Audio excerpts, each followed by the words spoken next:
Roxanne Varza is the director of Station F, the biggest startup campus in the world.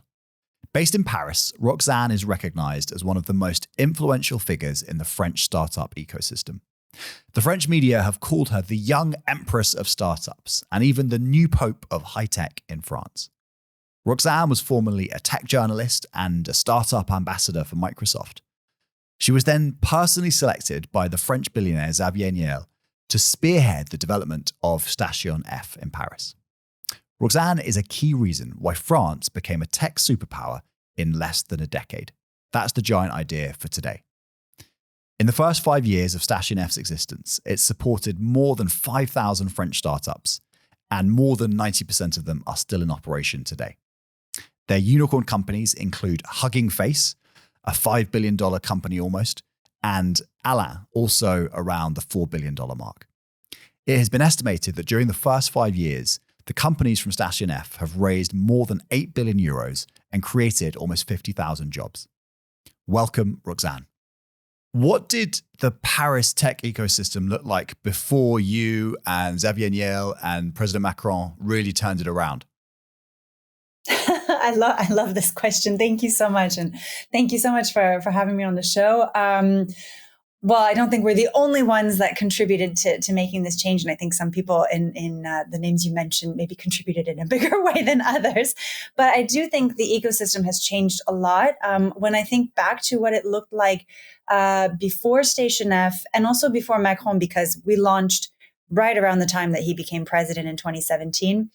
The ecosystem, actually, there was a lot happening, but it wasn't particularly visible. And when you compared it to the other key ecosystems in Europe at the time, mainly Germany and the UK, France just didn't pair up. There were a lot less rounds of funding. Entrepreneurs seemed to be kind of leaving rather than arriving. And generally, the feeling was that the ecosystem lacked ambition. So I would say that kind of paints a bit of a picture of pre-2017 French ecosystem. Okay, well, I can't resist asking you, you mentioned, some of those names contributed more than others. I know for a fact you contributed a lot because what you've done with Station F is extraordinary. Tell me more. I mean, obviously, I have so much admiration for Xavier and everything that he's done. Otherwise, I wouldn't be here. And I really think that he's been a key part of this ecosystem's transformation. He's someone that has done a lot beyond Station F. I don't think everybody knows all the different projects that he's involved in, but he has École 42 or 42. They do free coding for at least 1,000 developers per year. It's a school in Paris, and now they're in 50 different countries around the world. He has Kima, his hyperactive fund or family office. He's involved in so many different things, most recently QTI, which is the big AI research lab that they announced last year. So, I mean, I think he's really someone that has made a very sizable contribution. Amazing. And just an explainer for listeners, Roxanne, correct me if I'm wrong, but Xavier Niel, big telecoms and tech billionaire, who alongside you really decided to try to supercharge France as a technology ecosystem, right? Exactly, yes. Okay. What was the single biggest thing that you did together with Xavier and others that created the French tech ecosystem as we know it now, where it really has become a true global hub for technology? Clearly, it's not Silicon Valley yet, but it's right up there with London and New York as one of the main producers of AI companies and many other advanced technology companies. What was the single biggest thing that made that happen? It's really hard to pinpoint just one thing that made it happen. I think what's really interesting about this kind of everything that we've seen evolve is they all just kind of they came together at the same time. We have Macron coming to his presidency, very pro-business president, right around the same time that Station F is opening and saying we want to have 1,000 early stage companies in the middle of Paris ecosystem that was kind of ignored prior. We also had with Macron a lot of very interesting policies that made it easier for foreign entrepreneurs to come. They addressed a lot of funding gaps in the market. So I think what's really interesting is all of this kind of was timed about the same time. And it also happened to coincide with Brexit vote and Trump's first presidency. And I only mention that because I don't think it's necessarily, entrepreneurs that decided I'm leaving the UK or I'm leaving the US, but I think entrepreneurs that may have gone to those ecosystems started looking elsewhere. And that's when France was really able to kind of take advantage of that situation. More important in your view that you managed to stop the best French technology talent leaving, or more important that you managed to attract more international talent, not necessarily just as founders, but as people who want to go work for French tech startups? In my opinion, it's really about attracting. And this is a big mind shift, it changed from the way of thinking prior. Actually, prior to Macron's presidency, there was even an initiative in France that was a call for French expatriates to come home and innovate here. And I just thought that was so kind of limited in its view. It's like, you just want to attract the best people from around the world. We don't care where they're from. And I think that's a big shift that happened right around 2017. We really started thinking bigger. And so that's when we changed the visa scheme. The visa scheme changed, if I'm not mistaken, early 2017. And we started seeing tons of amazing people from around the world starting to look this way. Was that politically difficult to change the visa system so that it could allow very talented entrepreneurs to come? Was it a kind of in the context of Brexit and rising nationalism across Europe and the US, where immigration is such a political buzzword, or because it's actually relatively small numbers of people, it just wasn't on the radar of politics in France? I mean, I think what was good about this, the overhaul that they did, it became a 4-year visa for entrepreneurs, for tech talent, for investors. It kind of became way more comprehensive than what we had seen in a lot of other ecosystems that were just addressing founders, which I also think is somewhat short-sighted, because expecting someone to come to a new ecosystem, not having ever been in the workforce or having a network there, it may not really attract that many people. So I think also applying it to talent was very, very smart. I do think some of it was marketing. But when you ask a question about was it difficult getting it up and running, I think getting the buy-in to this needs to happen is always complicated. Why do we need to care about this specific population specifically? And then once the visa went live, we have all kinds of funny stories about embassies around the world not knowing exactly what to do for a few months. But once it got on track, we have tons of people today at Station F. I mean, over 65 nationalities on campus, and a lot of them use that visa. Amazing. What for you was the real reason that Station F took off? I mean, I really think the size put it on the map from day one. People were like, whoa, this really kind of jumped. This is not just another, random startup hub. This is really something different we're trying to do. So I think the 1,000 companies, the size of it, I think the fact that Xavier was the person behind it, it made it instantly very credible. People are like, he's somebody we trust and we think he knows what he's doing. And I would say that beyond that, from the day that we opened, something that has really kind of surprised me is our proximity with the government and how much the government also strives to bring us incredible people when they come to Paris. We've had numerous delegations, presidents, prime ministers, royal families come and visit, and that's thanks to them often. And a lot of people would tell me like, well, why do you care if, the president of this country comes? But actually, that brings a ton of visibility and credibility. They often have incredible delegations they bring with them, a lot of business contacts. So it actually has really helped in a number of ways bring more incredible people and keep the momentum going. I think that's really interesting that, beyond the policies, whether it's the visa stuff or indeed the physical space, this idea of the tone from the top and having a president who makes it very clear that founders, entrepreneurs know they have a champion and that this is a country and a city that wants to prioritize technology and really champion the entrepreneurs. We've seen it firsthand with our French portfolio companies like Beyond Aero, where Macron has personally intervened to make sure that, for example, a company stays in France rather than moves to the US, sends letters of support from the president's office, and just champions them, mentions them in speeches. In your view, is that vibe and that tone from the top as important, even perhaps more important than very specific government policies? Oh, is it more important than government policies? I don't know, because we've seen some government policies that have been so effective. But I do think that's really important because even prior to Macron's presidency, there were actually a lot of initiatives. Like La French Tech is actually not an initiative that started under Macron. La French Tech is kind of the government organization that promotes innovation and seeks to support the ecosystem. That's actually from François Hollande, who didn't have the best pro-business image. So I definitely think having that message from the top, if you don't have it, you actually miss everything else that you're building on the ground. When we talk about government policies, though, you mentioned visas. Were there any other very specific policies that the government enacted that you would recommend, whether it's the UK or other European countries, looking at very, very hard because they basically work? I will also say the government has done a lot to mobilize especially some of the bigger insurance companies around later stage funding. So they did this initiative called TB that's got a lot of attention. They were able to mobilize several billions for later stage funding. They're looking at implementing similar schemes to SEIS and EIS in the UK. We've always had something, but it was much lower scale and almost didn't make a dent at all. And now they're looking at doing something way more ambitious and inspired by actually what exists in the UK. So I think they've done a lot, especially to address the kind of diversity of talent that we have here and the funding. And I think they've also known when to step and not to overstep.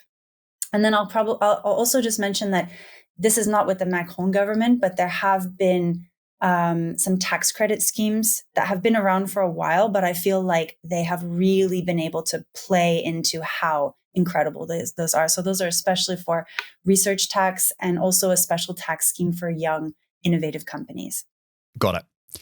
For us, as a predominantly US and UK investor, when we looked at French companies, particularly, again, I'll mention Beyond Aero, the fact that the sovereign wealth fund entity, BPI France, was willing to step in and co-invest alongside us and potentially be there in future funding rounds was a pretty big factor, right? It made it much more comforting to know that there's going to be support from this entity who really wants to create a French champion, in this case, an aviation champion, a hydrogen electric aviation champion.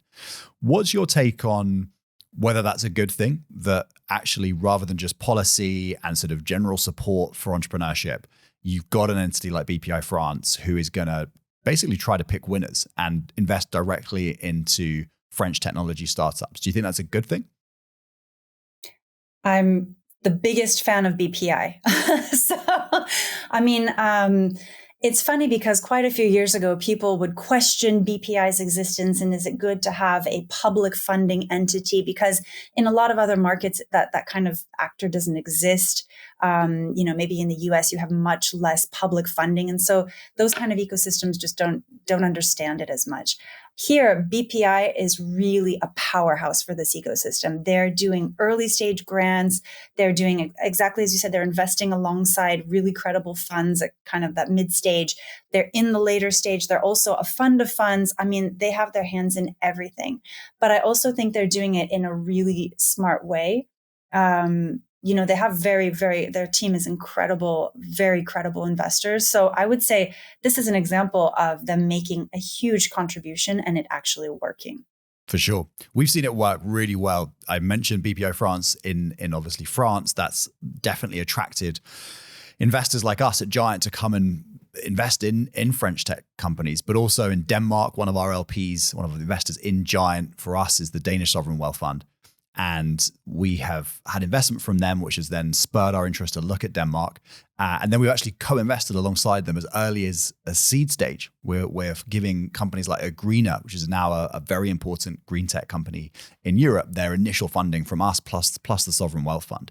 And my sense is that if you've got really talented people working at the Sovereign Wealth Fund, they can pick winners. They are capable of saying, we think this technology company versus that one should get public money, and it works, and they deliver returns which you can then reinvest. So we see it working really well, and we've seen it work very badly, I think, in the UK, where, for example, there was a gigafactory that was going to be built in the UK called British Volt, and it very nearly got hundreds of millions of pounds from the UK government, the previous UK government, And any smart investor would have taken 2 looks at it and said, this is really not a company you want to invest in. I think one of the founders had been convicted of fraud, and it was just a very messy situation. And I think that fundamentally comes from not having experienced private sector venture investors working in the sovereign wealth fund. What's your sense of BPI and how they've managed to really level up their talent base so that they can be in a position to go pick winners? I mean, BPI, first of all, I think what's interesting is their strategy. They kind of have this, they're in literally everything. So it's like, whether you have BPI directly on, you have BPI on your cap table, whether they're an LP in a fund you have on your cap table, you took a grant the grants, I don't think I have any companies at Station F that have not taken a BPI grant. So they're tracking everything from the early stage because they're aware of what's being made. Then they're able to actually see who's kind of growing and building and invest in those. And then regardless, through other investments they've made, they end up having those relationships with the funds. So I just think the whole strategy is really smart. And then the people working at BPI, I don't know all of their backgrounds and where they've come from, but they're always around the table when we want to talk to the government about the ecosystem and the funding situation and the climate. And, I think they're the most credible people to have in the room. Fantastic. I think stereotypically, one of the issues that we would have perceived with backing French startups is French labor law, kind of famously difficult. And compared to, the Silicon Valley approach, which is you got to hire fast, fire fast, absolutely crucial to startup success, that, you are able to move people on who don't work out. That traditionally you would have thought would be impossible in France. And once you've hired someone, you're kind of stuck with them forever. And then they're a protected species and, they're not allowed to work more than 40 hours a week or whatever. Is that just wrong and a stereotype based on previous fact? Or actually does some of that labor law stuff persist, which still makes it a bit of a challenge for entrepreneurs at the earlier stages? I mean, I would say, first of all, that's a narrow way to look at the labor law, because obviously there are ways around some of that. And then the other thing I would say is that there are always plus and minus with every system, right? So in the US, you have people that you can fire from one day to the next, but they can also leave from one day to the next, and they can leave you in pretty bad situations. So here we have, I think, as in with most of Europe, it's kind of a 3 months period for someone to usually leave a company, which also means in some cases you can wait for that person to arrive. But it also gives you a heads up. If you have a key hire that's leaving, that person may, be able to stay on a bit longer and not just leave you from one day to the next. And with regards to hiring and firing, there's actually a system.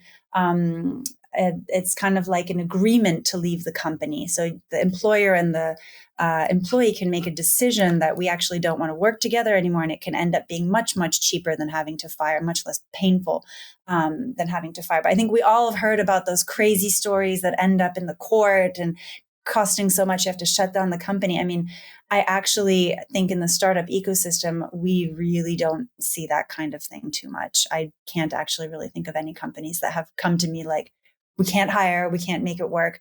We seem to kind of be getting around that pretty well. Last one on government policy. Is there a policy that you would love to see enacted in France and other countries that you think could make a big difference that still hasn't been done for entrepreneurship and spurring innovation? Gosh, that is a really good question. Well, I think the real gap in the market today is exits. From a policy angle, I don't know really what we do to solve it today. I think, is there something we can do to encourage more M&A within Europe, even within our own large corporations here? Because I think a lot of the interesting M&A may come from internationals.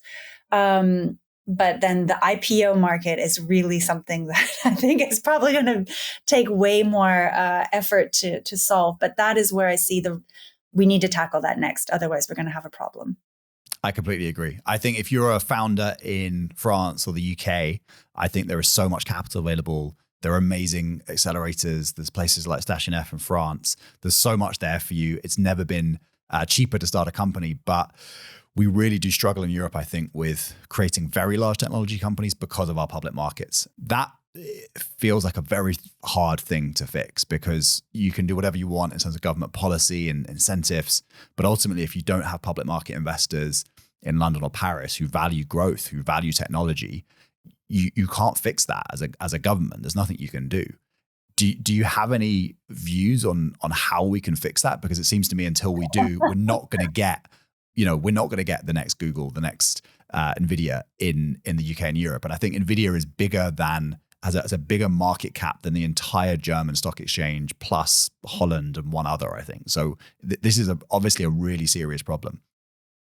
Yeah, I mean, I wish I had the solution. I think I would be screaming it if I had it.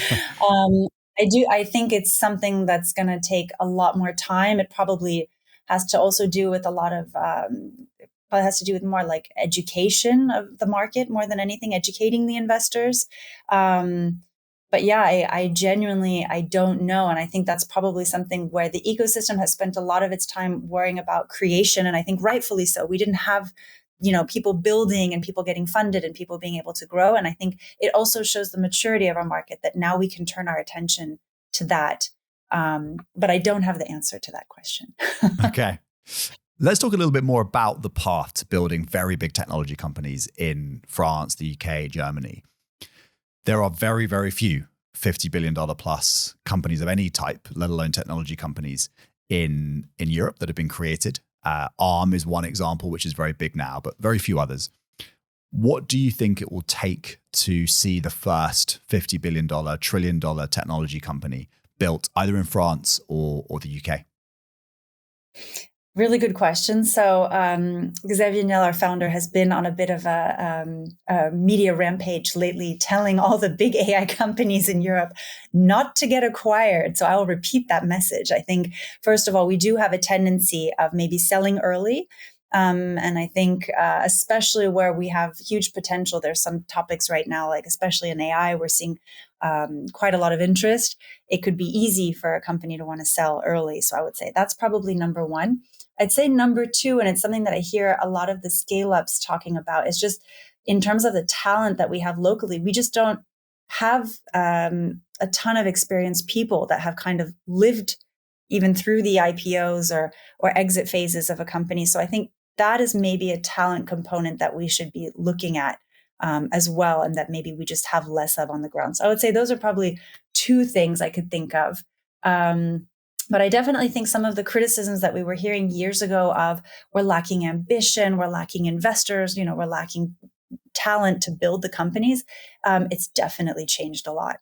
What are the candidates out there at the moment in France that could be a very, very big technology company? Let's say, let's be a little bit less ambitious, a $50 billion company or a $10 billion company. Mistral, obviously, people would have heard of, one of the big competitors to OpenAI that was born in France. Would that be the leading candidate in your mind? I think yes. I think because everybody is comparing Mistral with OpenAI. We've seen where OpenAI has gone. We have a couple of other AI companies that raise large, sizable amounts of funding. Poolside, which is split between the US and Europe. We also have H Company that raised a pretty big seed round initially and has gotten a lot of attention. So in AI, I definitely think we're seeing a bit of a trend. Within climate tech, there was also a company, I don't know if we still want to talk about this space with everything that's going on around Northvolt, but we have a company called Verkor that raised about $2 billion to do also energy efficient batteries, and they're building a big factory in the north of France. So there are a few companies that I think could be big candidates. I still think it's early days. I mean, Mistral is not even 2 years old, and we're already talking about them in this way. So I think things could go very quickly, but I still think it's good to keep in mind that these are very young companies and a lot can happen. Why has France been a real center for AI? I think it's actually historically we have very strong mathematicians, and in terms of data and stuff like that, it's historical. It's been around here for a while. I mean, you have some big research centers that were built here by Microsoft and Facebook, or now Meta, have research centers that they put on the ground here. Google has a pretty big team now. I also think I mentioned it earlier, we didn't dive into it, but the research tax credit here is one of the best in Europe. And so I think that also encourages a lot to put research teams in France. Roxanne, if we look at in the UK here, there seems to be this fervor to regulate AI, right? It's like everyone in the UK ecosystems is very excited about the UK being the center of AI regulation, and we're going to be the place that defines how AI will work with society and how we're going to regulate it. With the big conferences where we get leaders from all around the world to talk about how we regulate and control AI, make it responsible and safe. Obviously, that stuff is really important, but there seems to be more energy going into making the UK the best place in the world to regulate AI than there is making it the best place to create AI. I don't really get that sense from France. I get the sense what you're talking about with tax credits, with university talent and so on, that there is a real desire to make the country one of the leading hubs for AI. If you were looking at a country like the UK or other European economies, what would you be doing specifically on AI to really try to make your city, your country, an AI hub? Oh, wow. That's a really good question. Well, first, just to kind of respond to your point on the regulation. I mean, I think Europe as a whole, we tend to be seen as leaders in regulation. But what was very interesting with the AI Act, I did feel that, at least from the entrepreneurs that I spoke with, is that there is this consciousness now, which we maybe didn't have 10 years ago, that we need to regulate. So regulation is necessary. So there was less pushback. And I did feel that also France, within Europe, was way more, hey, let's make sure that we're not penalizing our innovators. So that was really good to see that there was definitely this level of consciousness. Now, where we ended up so far, I don't know if everybody is pleased with the results. And I've heard some people be quite vocal about it still is going to be a little bit prohibitive, but we'll have to see what happens. In terms of creating a big AI hub, what I have noticed, at least on the ground here, is that the AI, it's almost infectious. Some companies have worked with people at other companies, and they just they all want to be together. They all want to, even if they're not the same company. So in some cases, we're seeing, people are building a company, and then their friends that they worked with at, I don't know where, Microsoft or somewhere, they're also joining them here because they heard this is a good environment. They know the investors, they know the talent pool. So I feel like there's it's very community based. And so I would say definitely make a place where that community can exist, can thrive. I think, just being able to meet, and there's a great energy. And so that's something, it's very organic in many ways. I don't even know if it's necessarily linked to regulation or any specific resource. Well, maybe GPUs, but that's probably my take on it. I think that's really interesting. And it brings us back to Station F and the importance of physical space and place. So we had the British architect Thomas Heatherwick on the show recently, and we were talking with him about the need for a sort of tech cathedral. You created that with Station F in Paris.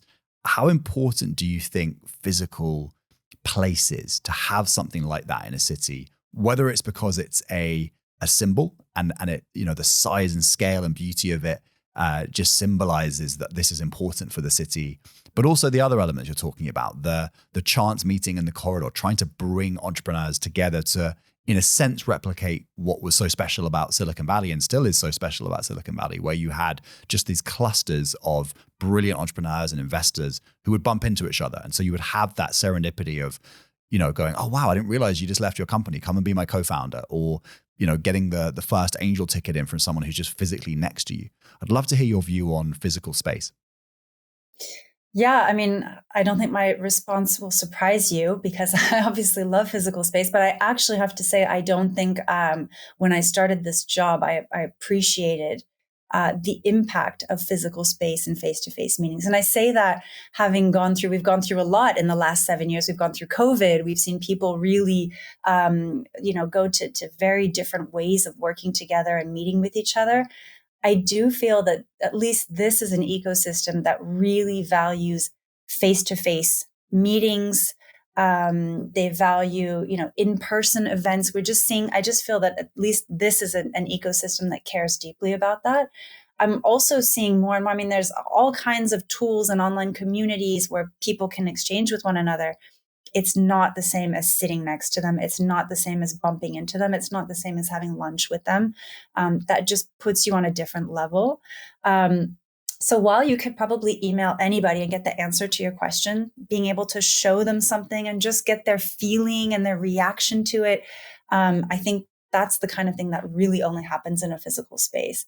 And then the other thing that's probably, just as important, you mentioned Silicon Valley. I mean, we do try to bring as many of the key players, whether they be universities, corporates, other organizations, to Station F and have them within a specific proximity. And that also just helps for efficiency's purpose. You can spend half an hour and meet, 15 key people. Whereas if you wanted to do that online, you'd probably have to spread that out within several days. So in hindsight, looking back, your giant idea, I guess, was that you can create this tech cathedral for Paris that supercharges the French tech ecosystem. But at the beginning, was your vision as grand as that, or were you just trying to build a really cool co-working space?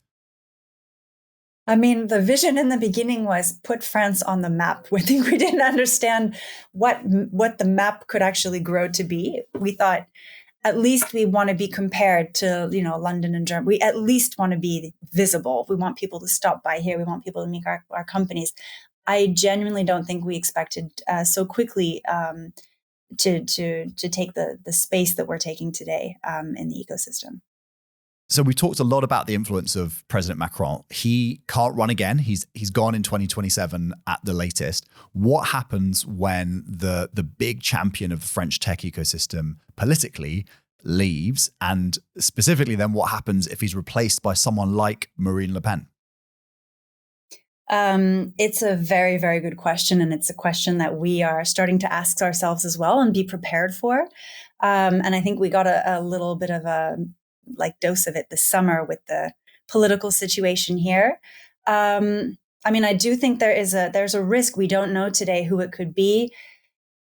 If it goes to the far right, it's definitely not something that we're super thrilled about, given especially their views with immigration. And immigration is something that I've mentioned definitely fuels a lot of what we're doing at Station F. But we also don't know enough about their business policies. And there was a sentiment this summer in the ecosystem that the business policies may not be so bad. But I'm hopefully I'm not projecting a lot of thrill about the idea of it being Marine Le Pen. And with the other governments as well, the other political parties that it could be, I don't think it could be necessarily thrilling if it goes to the far left either. So I think if we're looking at the best possible outcome, we would want someone probably centrist like Macron or relatively close. Who else is doing it well, Roxanne? If you look around the world, which other cities or countries are doing interesting things to spur innovation and create a tech hub to rival Silicon Valley? I think a lot, actually. Every summer I take my team to a different ecosystem, well, within proximity. So we've done a lot in Europe so far, but we've been to Amsterdam, to Berlin, to London, to Lisbon. And there's obviously other places that I'd like to go and that we've looked at, but we haven't been able to go to yet. But I think there's actually a lot of really amazing things. And even if they're on a smaller scale, some hubs that are doing some really meaningful things as well. I think in the UK, UK was the ecosystem. We came for 2 days. We hardly saw anything because there's so much to see. And we obviously were only in London. And I hate also saying that an ecosystem is just one city in a country, because I think you have sometimes really interesting pockets spread out to the country. I think the Nordics are really interesting, and we don't know enough. I personally don't know enough about the ecosystems there, but we've heard some different names. We obviously go to Slush, and we hear a lot about Maria 01. This past year, we were in Lisbon and we saw the Unicorn Factory. We've been to Berlin and we saw what was Factory. I think Factory is kind of revisiting its model. We even were inspired by them when we were building Station F. So a lot of different players. And obviously we have to look at key hubs like the US. We look a lot at Silicon Valley. We looked a lot at what was happening with Miami also after COVID, when it was gaining a lot of attention. And we just want to understand sometimes what is driving people there, what is taking people away from other ecosystems. So we follow a lot of these trends very closely. And I have to say, right now, I'm also very intrigued by the Middle East. I think there's a lot of capital, a lot of really smart ways of approaching the problem too. They want to really become a big hub. And I think there's different ways of going about it within the region, but it's definitely a region to watch, in my opinion. And I won't go into Asia. There's so much happening there too. I would agree with you on the Middle East. I think the sophistication of the operation in Abu Dhabi specifically is extraordinary. The level of talented investors working the various sovereign wealth funds, the ambition for the country, the desire to make it an AI hub. I think I would give a shout out for Estonia as well. I think Estonia has done a phenomenal job as a small country.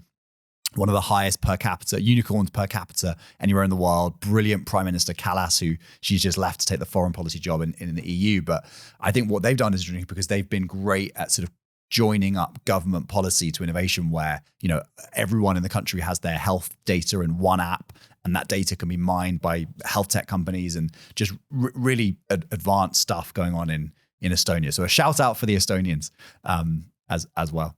I have to agree with you. I think Estonia has done some amazing things. And I also think a lot of the time there's also, there's somehow a credible entrepreneur behind each ecosystem who's also, putting back energy from what they've experienced and lived with. And I have to think of Taavet when I think of Estonia. And I mentioned Helsinki earlier. I have to think of Ilka from Supercell. And I think it comes a little bit back to what we were talking about with Xavier too. I think, there's somebody usually kind of guiding the ecosystem in a direction it needs to go in. So couldn't agree more. And for listeners, Taavet is one of the founders of TransferWise, now Wise, a very successful UK fintech, but originally Estonian. I'd love to ask you just about yourself for the final part of this conversation. So you went to high school near Stanford. So you grew up in the US. You kind of, in a way, won the lottery. You grew up in the heart of the world's technology powerhouse. And then you decided ultimately to move to Paris. And now you've created almost single-handedly this resurgence in French tech. I would love your view on the differences in psychology, generalizing, of course, between European entrepreneurs and American entrepreneurs. And, the stereotype will be that there's just way more desire for risk-taking, more ambition, more of a can-do attitude from American founders, and there's less of that going around in Europe. Do you subscribe to that negative stereotype, or do you think that's out of date? I think it's a little bit out of date. I mean, I've seen a lot change since I've come out here. So first of all, I have to say I'm going to talk about European founders from a very French perspective, because I also don't want to generalize. I imagine there may be some differences. But I think what I noticed when I first came out here, what had surprised me a lot, it wasn't risk-taking, but it was really this fear of failure. People had failed. Nobody wanted to talk about it. I actually, when I first arrived in France, I've been out here for about 15 years now. I brought over a conference from the US called FailCon. And the idea was to talk about failure. And our first edition, everybody agreed to speak and nobody talked about a personal failure. And I had to go and really insist for the further editions. If you're going to get on that stage, you're going to talk about a failure. And same was for sponsors. I had actually a sponsor tell me, I will sponsor it if you call it WinCon. And I'm like, well, it's not about winning. It's about failing. So I think there's definitely some, but I think we've come a long way with that. And I think it's kind of become way less taboo to talk about it since. I've seen a lot of progress.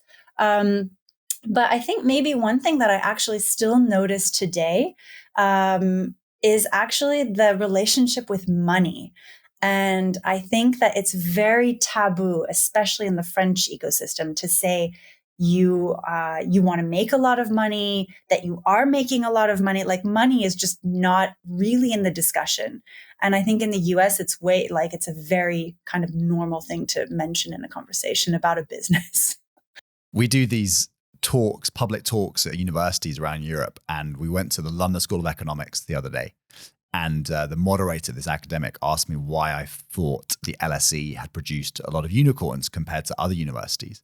And they were saying, is it because of the melting pot of cultures we have here at the London School of Economics and the different disciplines, social sciences and economics and all this stuff? And I just said, no, I think it's because the LSE is basically the only university in the UK where everyone is there to make a lot of money and is hyper ambitious to advance their careers as quickly as possible and make as much money as possible. And I can't really think of another university in Europe which is which is like that. Maybe some of the business schools, obviously, but for undergraduates. And there was this kind of shock in the room, and people really didn't like it, right? They didn't want to engage with that idea that there might be some greedy students, as they would think about it.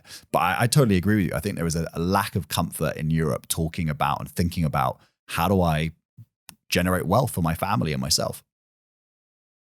Yeah. I mean, it's just, I actually didn't realize it until I spoke about it not too long ago with an American investor. And I was like, actually, I've been here long enough that it doesn't shock me anymore, but it's absent from the discussions. Just no founder will ever mention it. And maybe more so in France than elsewhere, even because I think here it's really not well seen to be chasing money, but it's a reality of what we're doing as well. Do you think that the desire to build wealth for yourself and your family is actually the fundamental driver of the most successful entrepreneurs? I don't think so, but I definitely think it's included. I definitely think we cannot say that it's absent. And so the fact that we don't talk about it, we don't mention it. And for investors, it has to be present in the discussion. That is the nature of their business. So it almost makes it even weirder if we don't talk about it. Yes, yes. At Giant, we like both. We're looking for purpose-driven entrepreneurs who genuinely are going to try and solve a big global challenge because they want to solve that challenge for the world. But we also love it when they're unashamedly saying, and I want to make loads of money for myself and my investors and be really commercial. And the combination, I think, is a winning combo. I would agree with that. Roxanne, last question for you. We ask everyone who comes on Giant Ideas, what do you think it is about Roxanne Varza which has made you such a success? Such a success. I'm not sure. I mean, I think I got really lucky as a foreigner in this ecosystem. I think maybe kind of what made me different helped me in a way. And I also think coming from the US gave me some credibility and connections and things in this ecosystem that was actually looking to be inspired by the US and was leaning in that direction. How can we make ourselves more like that? And so I think in many ways, maybe it's this angle, but I also think, I mean, I'm a foreigner, and I think foreigners, sometimes when you land in a place, you work your ass off. And that's also what I have been doing. So I like to think I contributed and made it happen as well. Fantastic. Well, I think the French are lucky to have you, and I wish you had moved to London instead of Paris all those years ago and done what you did in Paris in London instead. But I'm glad you have done it. Congratulations on all the amazing things you've done there, and really excited to see what's next. Thank you so much for coming on the show. Super. Thank you, Tommy.